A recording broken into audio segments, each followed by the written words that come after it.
കിട്ടിക്കഴിഞ്ഞാൽ നമുക്ക് പിന്നെ ഒന്നിനും സമയമില്ല. തുലാമാസം 1-ാം തീയതി നറുക്കെടുത്ത് കഴിഞ്ഞാൽ പിന്നെ ഒന്നും ചിന്തിക്കാൻ നമുക്ക് സമയമില്ല.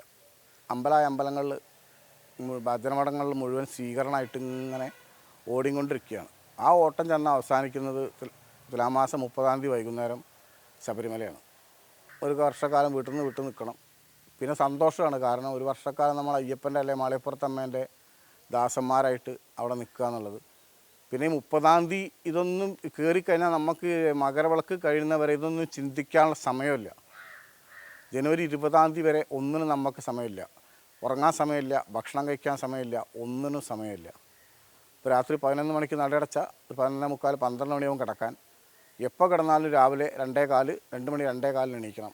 2:45 ആകുമ്പോഴേ കുളിച്ച് തട്ടെടുത്ത് മാളികപ്പുറത്ത് ശ്രീകോവിലിന് മുമ്പിൽ എത്തിക്കൊള്ളണം. ഉച്ചയ്ക്ക് അതെ, ഉച്ചയ്ക്ക് 1 മണി എന്നാണ് പറയുക. തിരക്കിനനുസരിച്ച് 1 മണിയാവാം, 1 മണി എന്നുള്ള 2 മണിയാവാം. മകരവിളക്കിൻ്റെ പിറ്റേ ദിവസമൊക്കെ 2:20 അടച്ചിട്ട് 2:45 നട തുറന്നിട്ടുണ്ട്. പിന്നെ 20-ാം തീയതി ജനുവരി 20-ാം തീയതി മകരവിളക്കും ഗുരുതിയും കഴിഞ്ഞ് നമ്മളെ കൂടെയുള്ള എല്ലാവരും പോന്നാലാണ് അതിലേറെ വിഷമം നമുക്കാവുക. കാരണം പിന്നെ ആരും ഇല്ല ശബരിമല.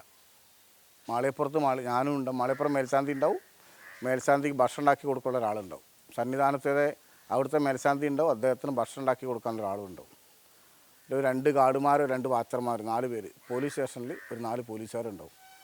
പിന്നെ ഇപ്പോൾ ഈ കാണുന്ന ശബരിമലയേ അല്ല നട അടച്ച് കഴിഞ്ഞാൽ അവിടെ മകരവിളക്ക് കഴിഞ്ഞാൽ നമ്മളെന്ത് ചോദിച്ചാൽ ഒരാഴ്ചയെങ്കിലും നമുക്ക് ആ ഉറക്കം പെൻഡിങ്ങുകളിൽ ഉറങ്ങി തീർക്കുക എന്ന് പറയും. ഇപ്പോൾ നേരത്തെ എണീക്കൊന്നും വേണ്ട, നട ഉറക്കുന്നുണ്ട്. ഒരു 6-7 മണിയാകുമ്പോൾ എണീക്കുക, കുളിക്കുക, നമ്മൾ നിത്യകർമ്മങ്ങളെല്ലാം ചെയ്യുക. പിന്നെ ഒരു ഗ്ലാസ് ചായ കുടിക്കുക, മാളികപ്പുറത്തും അയ്യപ്പനും പോയി തൊഴുത് വരിക. വന്നു കഴിഞ്ഞാൽ പിന്നെ ഒരു 9 മണിയാകുമ്പോൾ ചായ കുടിക്കും. അത് കഴിഞ്ഞാൽ ദേവി മഹാത്മ്യ പുസ്തകമുണ്ട്, സൗന്ദര്യലഹരി ഉണ്ട്, പിന്നെ കുറച്ചും കൂടി താന്ത്രിക പൂജാതി കാര്യങ്ങൾ പഠിക്കാനുള്ള പുസ്തകങ്ങളുണ്ട്. അത് വായിച്ചുകൊണ്ടിരിക്കും. മാളികപ്പുറം മേൽശാന്തി മാളികപ്പുറത്ത്, സന്നിധാനം മേൽശാന്തി സന്നിധാനത്ത് തന്നെ താമസിക്കും. ഞങ്ങൾ 2 പേരും രാവിലെ ഞാൻ അവിടെ തൊഴാൻ പോകുമ്പോൾ അദ്ദേഹത്തിൻ്റെ റൂം പോവും, ഒരു അരമണിക്കൂറെങ്കിൽ സംസാരിക്കും. വൈകിട്ട് അദ്ദേഹം ഇങ്ങോട്ട് വരും.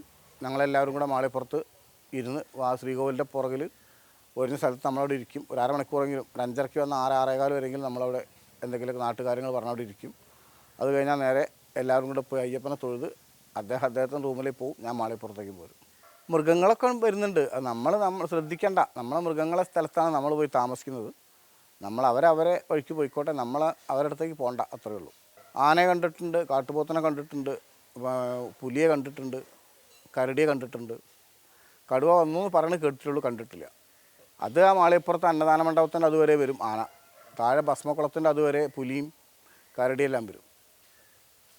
ഇരുടായിക്കഴിഞ്ഞാൽ നമ്മൾ പുറത്തിറങ്ങാറില്ല. എന്ത് ശബ്ദം കേട്ടാലും ജനവാതിലിനുള്ളിൽ കൂടെ നോക്കില്ലാതെ വാതിൽ തുറന്ന് നോക്കാറില്ല.